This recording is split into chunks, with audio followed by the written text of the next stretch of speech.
6 of those killed were women of Asian descent. Police say Long is responsible for all 3 shootings. Authorities are now trying to determine a motive and whether race played a role. Joining us now is DePaul University history professor and terrorism analyst Tom Mockaitis. Tom, thanks for being with us. Hey, Good morning. I know it's still too early to tell, but what are you taking away from what we know so far? Well, we have to say we don't have a clear picture yet, but it looks, ominously familiar to the pattern of violence we have seen in the recent past, where a group of individuals are targeted. Apparently, when you see 6 people of Asian descent at 3 different targets that the shooter would have to make a deliberate effort to go to single them out, it's looking suspiciously like it was racially motivated.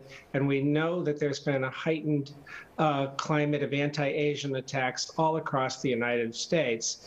And in that kind of environment, I'm sad to say that I'm not surprised something like this would happen. We'll have to see, and I hope I'm wrong, but it looks very likely that that's what occurred. Does a motivation of race necessarily equate to terrorism? And if it does, what does that mean for prosecutors? It absolutely does. For prosecutors, very little. You can designate something in the United States as a terrorist act, but we don't really have a statute that allows us to prosecute the individual. But for 8 murders, that in one sense is not crucial.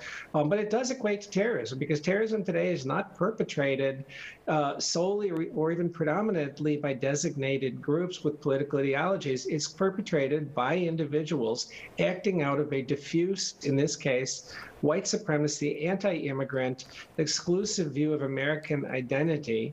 That we saw this in El Paso, Texas.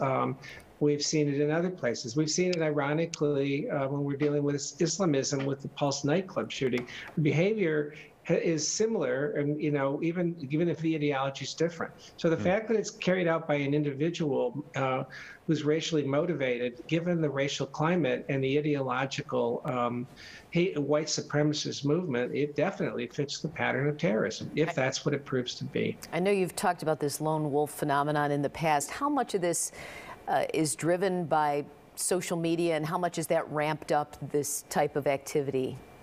It's driven by social media to a great extent, because individuals don't need the kind of contact they used to have, where they would have to be radicalized by a group or by even individuals. They can get radicalized online. It's also ramped up by political rhetoric. When you call the coronavirus the China virus, don't be surprised when this sort of thing happens.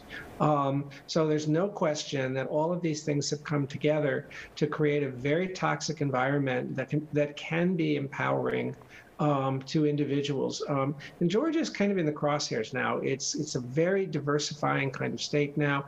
It's becoming purple. That's scary. That's the kind of thing that frightens individuals who are already fearful of loss of power and status and primacy of place. All right, Tom Mockaitis, we appreciate you joining us. Thanks, Tom. Happy to do it. Paul's got to look at the weather.